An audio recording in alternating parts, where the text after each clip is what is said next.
राजस्थान की इस पवित्र भूमि पर, जहां हर कण में वीरता की गाथाएं बसती हैं, वहीं जन्म हुआ एक ऐसे वीर का जिसने इतिहास को अमर कर दिया। 9 मई 1540, कुंभलगढ़ का किला। मेवाड़ के राणा उदय सिंह और रानी जयवंता बाई के घर जन्म हुआ प्रताप का। किसे पता था कि ये बालक आगे चलकर मुगल साम्राज्य की नींव को चुनौती देगा। बचपन से ही प्रताप में वीरता, साहस और स्वाभिमान कूट कूट कर भरा था। जहां दूसरे राजकुमार महलों में खेलते थे, वहीं प्रताप जंगलों में रहकर कठिन जीवन जीना सीख रहे थे। उस समय भारत पर मुगल सम्राट अकबर का शासन था, जो पूरे भारत को अपने अधीन करना चाहता था। कई राजाओं ने अकबर के सामने घुटने टेक दिए, लेकिन मेवाड़ अभी भी आजाद था। 1572 में महाराणा उदय सिंह की मृत्यु के बाद प्रताप बने मेवाड़ के महाराणा। ये सिर्फ एक गद्दी नहीं थी, ये एक जिम्मेदारी थी, स्वतंत्रता की रक्षा की। अकबर ने कई बार संदेश भेजे, मित्रता का प्रस्ताव दिया, लेकिन उसकी एक ही शर्त थी, समर्पण। और प्रताप के लिए समर्पण का मतलब था स्वाभिमान की मृत्यु। इसलिए उन्होंने हर प्रस्ताव ठुकरा दिया।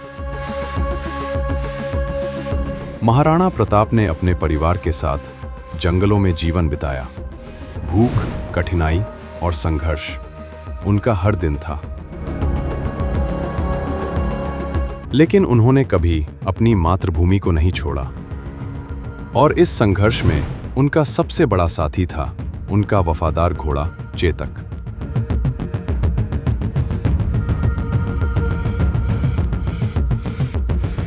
जिसकी वीरता की कहानी आज भी अमर है। आखिरकार वो दिन आ ही गया जब टकराव तय था। हल्दी घाटी, जहां इतिहास लिखा जाना था खून और बलिदान से। क्या महाराणा प्रताप मुगल सेना का सामना कर पाएंगे?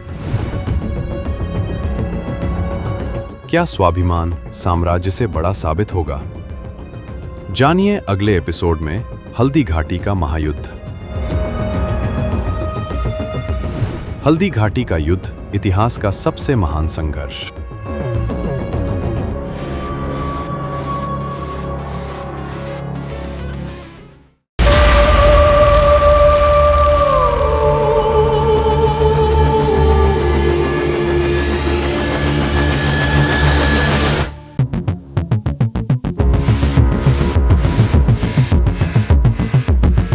राजस्थान की इस पवित्र भूमि पर, जहां हर कण में वीरता की गाथाएं बसती हैं,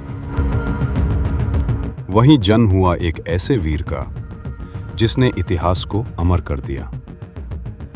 9 मई 1540, कुंभलगढ़ का किला। मेवाड़ के राणा उदय सिंह और रानी जयवंता बाई के घर जन्म हुआ प्रताप का।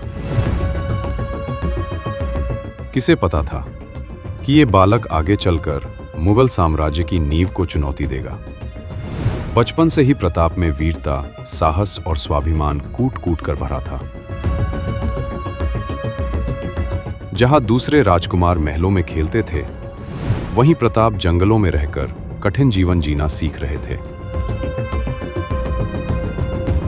उस समय भारत पर मुगल सम्राट अकबर का शासन था, जो पूरे भारत को अपने अधीन करना चाहता था। कई राजाओं ने अकबर के सामने घुटने टेक दिए, लेकिन मेवाड़ अभी भी आजाद था।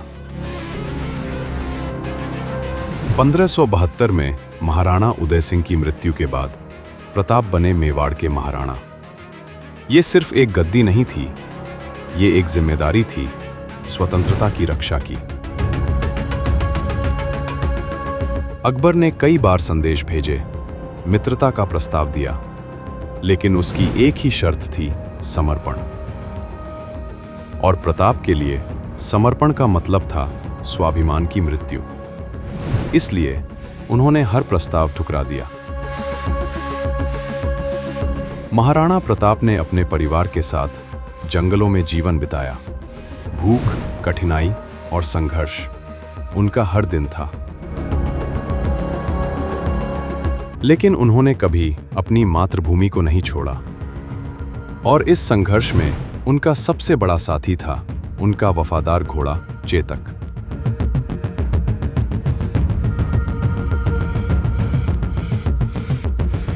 जिसकी वीरता की कहानी आज भी अमर है।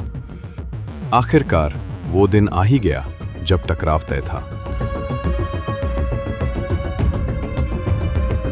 हल्दी घाटी, जहां इतिहास लिखा जाना था खून और बलिदान से। क्या महाराणा प्रताप मुगल सेना का सामना कर पाएंगे? क्या स्वाभिमान साम्राज्य से बड़ा साबित होगा? जानिए अगले एपिसोड में हल्दी घाटी का महायुद्ध। हल्दी घाटी का युद्ध, इतिहास का सबसे महान संघर्ष।